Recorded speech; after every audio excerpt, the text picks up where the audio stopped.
شہر حیدرآباد میں سیکشن 144 نافذ کر دیا گیا ہے۔ کمشنر پولیس ٹی وی آنند کی جانب سے جاری کردہ پریس نوٹ کے مطابق 27 اکتوبر کی شام 6 بجے سے 28 نومبر کی شام 6 بجے تک شہر میں 5 سے زائد افراد کے جمع ہونے پر امتناع عائد ہے۔ اسی طرح اس دوران جلوس، دھرنا، ریلی اور جلسہ منعقد کرنے کی حیدرآباد اور سکندرآباد میں اجازت نہیں رہے گی۔ پولیس کے مطابق بھارتیہ ناگرک سرکشا سنہیتا 2023 قانون کی دفعہ 163 کے تحت یہ احکامات جاری کیے گئے ہیں، جسے سابق میں سیکشن 144 کہا جاتا تھا۔ امتناعی احکامات کے دوران صرف اندرا پارک پر دھرنا اور احتجاج کی اجازت رہے گی۔ احکامات کی خلاف ورزی کرنے والوں کے خلاف سخت کارروائی کا انتباہ دیا گیا۔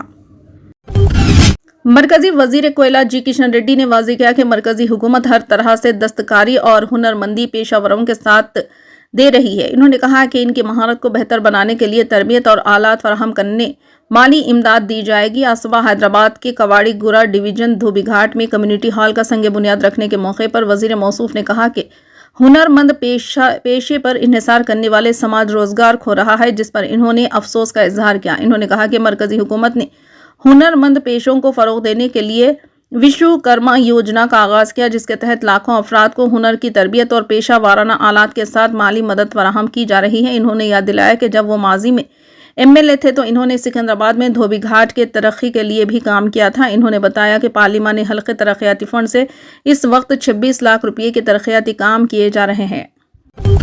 رکن پارلیمنٹ ملکاج گری ایٹلہ راجندر نے کانگریس حکومت پر 6 گارنٹیوں پر عملہ آوری سے لوگوں کی توجہ ہٹانے کے لیے موسا بیوٹیفیکیشن پروجیکٹ کا استعمال کرنے کا الزام لگایا۔ انہوں نے کہا کہ موسا پروجیکٹ کا مقصد کانگریس قائدین کے خزانے بھرنا قرار دیا۔ آج ایٹلہ راجندر نے رکن اسمبلی عادل آباد پائل شنکر کے ساتھ راجندر نگر اسمبلی حلقے میں موسا ندی کیچمنٹ علاقوں کا دورہ کیا۔ میڈیا کو بتایا کہ چیف منسٹر ریونت ریڈی کا بنیادی مقصد موسا بیوٹیفیکیشن پروجیکٹ کے نام پر عوام کو لوٹنا ہے۔ چیف منسٹر نے Hyderabad disaster response and asset protection agency HYDRAA اور موسا پروجیکٹ کو صرف 6 ضمانتوں اور دیگر بنیادی مسائل کے نفاذ سے لوگوں کی توجہ ہٹانے کے لیے سامنے لایا ہے۔ انہوں نے کہا کہ حکومت کے ناقص پالیسیوں کے خلاف بی جے پی عوام کے حق میں جدوجہد کرے گی۔ بی جے پی رکن پارلیمنٹ نے کانگریس حکومت کو دریائے موسا کی بحالی کے نام پر غریبوں کے مکانات کو مسمار کرنے کے خلاف خبردار کیا اور اس بات کا اعادہ کیا کہ پارٹی متاثرہ خاندانوں کے ساتھ کھڑی رہے گی۔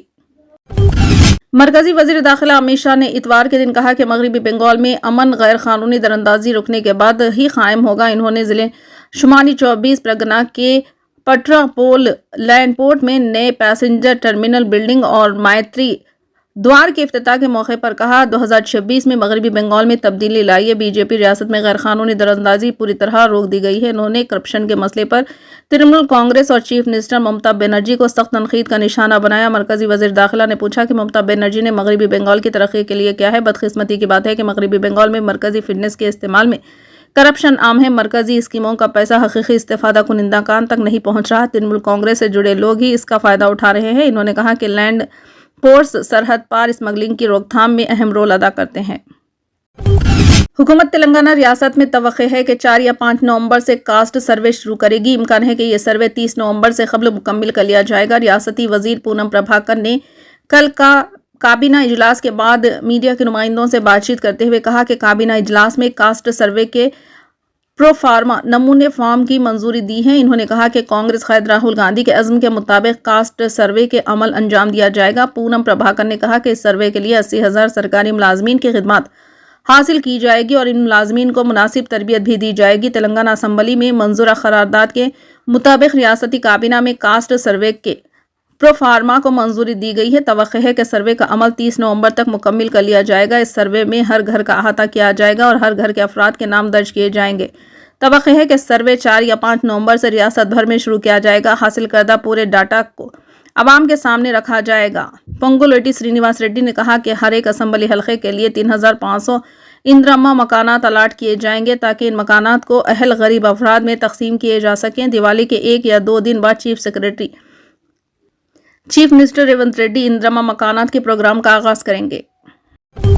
چیف منسٹر آسام ہیمنت بسوا شرما نے اتوار کے دن کہا کہ بنگلہ دیش کی سرحد سے متصل ریاستوں کو آپس میں اور BSF کے ساتھ تال میل کرنا چاہیے تاکہ سیاسی اتھل پتھل سے 2-4 پڑوسی ملک سے دراندازی کی کوششوں کو ناکام کیا جائے۔